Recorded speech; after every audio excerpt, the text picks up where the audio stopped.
இருக்கும் இடத்தை விட்டு இல்லாத இடம் தேடி எங்கெங்கோ அலைவோர்தான் நம்மில் பலர். கல்யாண விஷயமானாலும் சரி, கடவுள் விஷயமானாலும் சரி, அவர்கள் எப்போதும் அப்படித்தான். இன்று மாப்பிள்ளைக்கு பெண் தேடும் நிலை மிகவும் கடினமானதாக உள்ளது.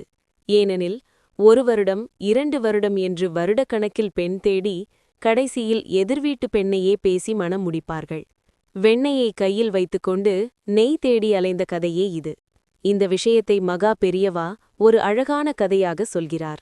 ஒரு பெண் திருமணமாக வேண்டியவள். அவளுடைய பெற்றோர் சொந்தத்துக்குள்ளேயே ஒரு மாப்பிள்ளையை பார்த்து அவளுக்கு திருமணம் செய்ய முடிவு செய்தார்கள். ஆனால் அந்த பெண், புருஷர்களிலெல்லாம் உயர்ந்தவன் யாரோ அவனைத்தான் நான் திருமணம் செய்து கொள்வேன் என்று பிடிவாதம் பிடித்தாள். பெற்றோரும் உன் இஷ்டப்படி செய் என்று விட்டுவிட்டார்கள். அந்த பெண் புருஷர்களுக்குள் உயர்ந்தவன் ராஜாதான் என்று நினைத்து அந்த ராஜாவை தேடி தொடர்ந்து சென்றாள். ஒருநாள் ராஜா பல்லக்கில் சென்று கொண்டிருந்தார். வழியில் ஒரு சாமியாரை பார்த்ததும் ராஜா பல்லக்கை விட்டு இறங்கி அந்த சாமியாருக்கு மரியாதையாக வணங்கினார்.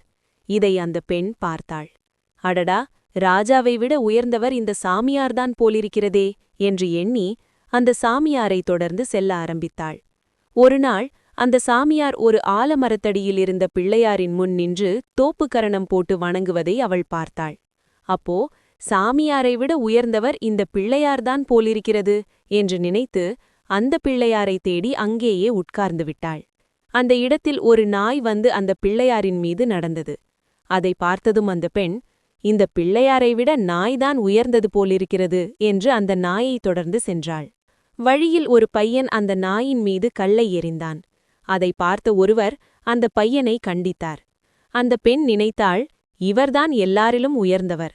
இறுதியில் அவள் கண்டுபிடித்த அந்த மனிதர் வேறு யாரும் இல்லை, அவளுடைய பெற்றோர் முதலில் தேர்ந்தெடுத்த அதே பையன்தான். அதாவது, தூரத்தில் தேடி அலைந்தது போல தோன்றினாலும் நாம் தேடுவது நம்மருகேயே இருந்தது. இந்த கதை உங்களுக்கு பிடித்திருந்தால் தயவுசெய்து லைக் செய்து பகிருங்கள். மேலும் இது போன்ற நல்ல சிந்தனைகள் பெற சிவகுமரன் சிந்தனை சுடர் சேனலை மறக்காமல் சப்ஸ்கிரைப் செய்யுங்கள். நன்றி. முயற்சி திருவினையாகும்.